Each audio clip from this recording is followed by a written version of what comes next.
અરે દાદાના ઘરની સામે જે ગાર્ડન છે ત્યાં.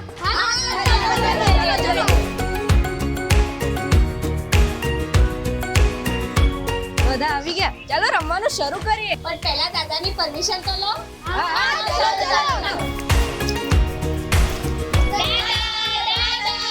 ઓહો શું વાત છે, આજે તો આખી વાનર સેના મારા આંગણે. દાદા અમારે રમવું છે, અમે તમારા ગાર્ડનમાં રમીએ. એ બધી વાત તો બરાબર બેટા, પણ મને એ તો કહો કે તમારે લોકોને કઈ રમત રમવી છે?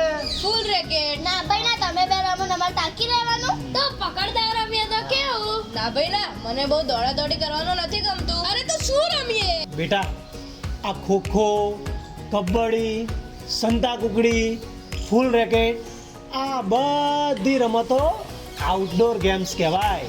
આજે હું તમને બધાને ઇન્ડોર ગેમ્સ રમતા શીખવાડીશ. તમને ખબર છે, હું અને તમારા દાદી આ કેરમ બહુ રમતા. તો દાદા મને કેરમ રમતા શીખવાડો ને. હા હા દાદા, મેં પણ રમોત્સવમાં ભાગ લીધો છે, મને પણ શીખવાડો. દાદા મને કેરમ રમતા આવતું જ નહીં, શીખવાડો ને. મને થોડું થોડું આવડે છે, પૂરું શીખવાડો ને.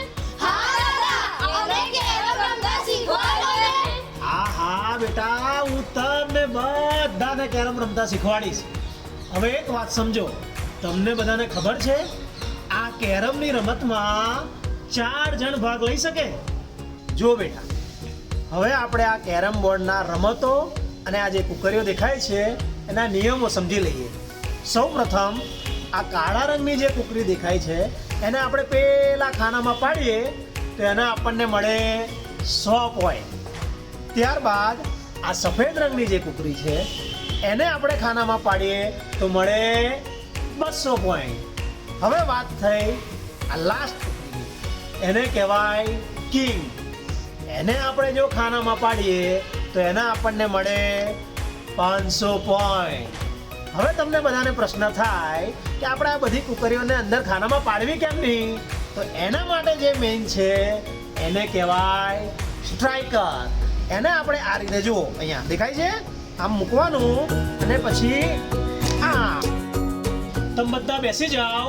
હવે હું તમને બધાને ડિટેલમાં આ નિયમો સમજાવું. બેસી જાઓ બધા પહેલા, ચલો બેસી જાઓ. જો આપણે વાત કરી સ્ટ્રાઇકરની, બરાબર? હવે આ બે લાઈન દેખાય છે. હવે મારે કોઈ કુકરી પાડવી હોય તો હું મારી લાઈનથી જ એને પાડી શકું, બીજાની લાઈનમાં જઈને પાડી શકાય નહીં. બીજી વસ્તુ, આ જે તમને એરો વાળું સર્કલ દેખાય છે હાફ, ત્યાં કોઈ કુકરી હોય તો તમે એને પાડી શકો નહીં. ત્રીજી વસ્તુ, આપણે જ્યારે આ કિંગને પાડવાનો હોય ત્યારે કમ્પલસરી તેને પાડ્યા બાદ કવર કરવું પડે. હવે તમને એમ થાય કે આ કવર એટલે શું? તો કવર એટલે આ જે સફેદ કુકરી અથવા કાળી કુકરી દેખાય છે, આપણે એને શું કરવું પડે? કિંગને પાડ્યા પછી ખાનામાં પાડવી પડે. જો તમે ના પાડો તો કિંગ પાછો એની જગ્યાએ આવી જાય અને રમત ચાલુ રહે.